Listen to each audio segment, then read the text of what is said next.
Hey guys, welcome back to Sensei's Journey. I'm the anime trainer, and today we're going to be talking about using accessory exercises to round out your lifting program, or really any program at all.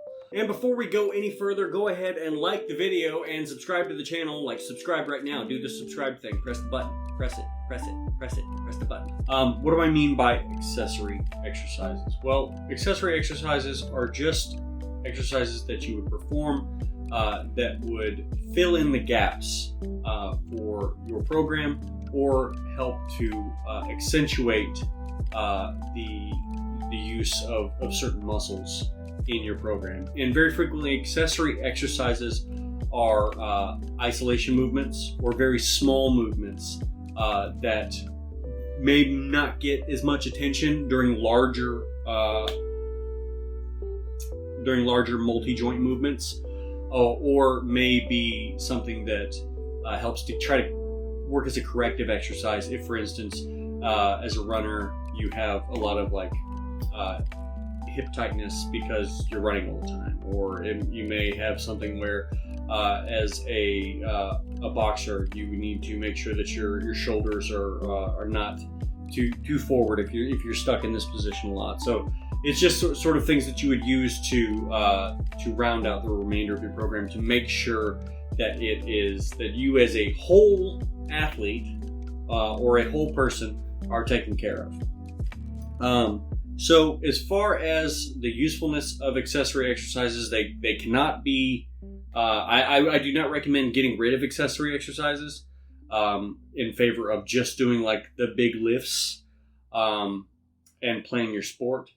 There's always a place for some sort of accessory exercise in order to, fill in a gap that you have in your training program.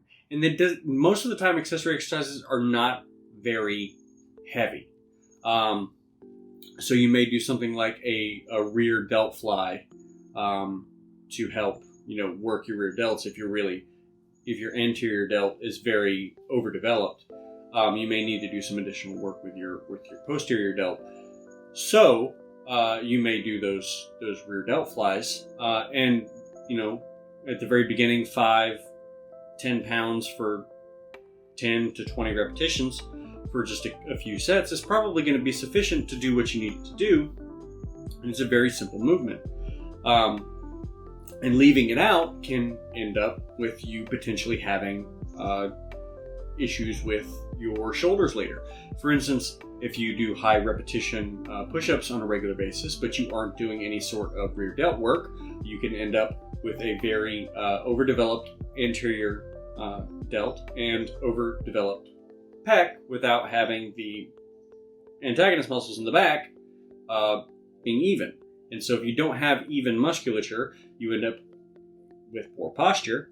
And you can even have issues where your shoulder wants to pull out of its socket because you have too much of the muscle pulling the shoulder forward. So make sure that whatever program that you're doing, that it is well-rounded. You don't have to do like a bodybuilding program. When I say accessory exercises, I don't want you to think about a bodybuilding program, because that's not necessarily the case. There are some bodybuilding exercises that you might find useful, but accessory exercises are going to depend upon what you're training.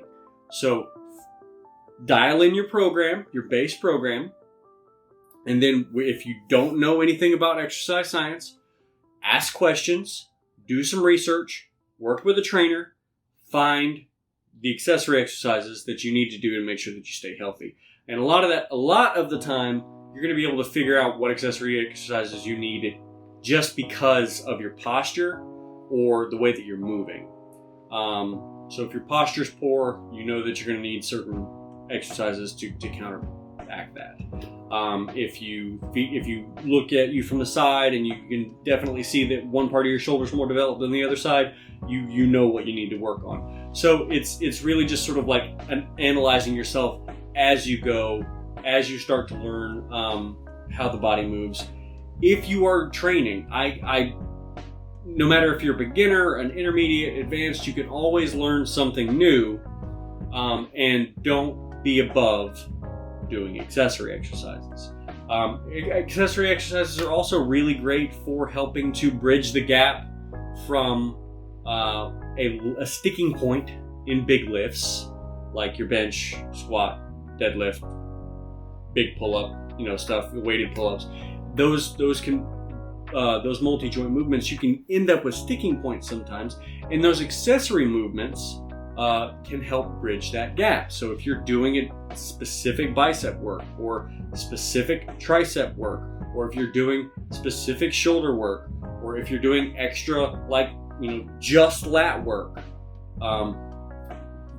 For instance, if you're trying to do pull-ups and you find that your biceps are just too overdeveloped and you can't learn how to activate your lats because brain not do brain things, you can just do like a straight arm lat pull down, and then all of a sudden you're learning how to activate your lats, because that's a difficult thing for some people. Or if you don't know how to activate your glutes, which a lot of people don't know how to activate their glutes, and so doing a glute bridge or a variation of glute bridge can help people learn how to activate those glutes, or a fire hydrant, or a clam, or there's so many different exercises that you can learn how to activate your glutes. Which, by the way, if you sit all the time, you likely don't know how to activate your glutes. So make sure that you spend some time learning how to fire those muscles, because if you don't have them, your squat and your deadlift are they're gonna suffer. It's not worth it. Take the time, start with your body weight. Don't try to pile 405 on a bar and do swinging glute raises, because start easier than you think you need to and progress slowly, like right across the top here. Don't forget your accessory exercises. Pay attention to them, and learn more about your body as you go. Like I said, depending on what you train, your accessory exercise is going to look different. So you may try to find a program that for somebody who's already experienced in whatever it is you're doing. If you're a tennis player, if you run, or if you swim, or do Olympic lifting, find those programs, and very frequently they'll have the accessory exercises with them. But if they don't, you might have to do some additional research. Okay, so kind of ranty today. Just kind of wanted to go into that. Thank you very much for watching this video, guys. Thank you very much to our patrons and the new members that we have on the YouTube channel, which, by the way, you can now join the YouTube channel as a member, which I really recommend that you do, because you get access to some cool stuff.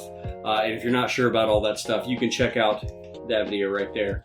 I appreciate you guys for watching this video. If you have any questions, please leave those in the comments. Leave a question right now. Go in the comments, leave a question, because that would be cool, and then I can answer it for you. Or if you have something that you'd like me to talk about in another Sensei journey, please let me know, and I will do that also. Thank you guys, and until next time, good luck, and train hard. Press it, press it, press it, press the button.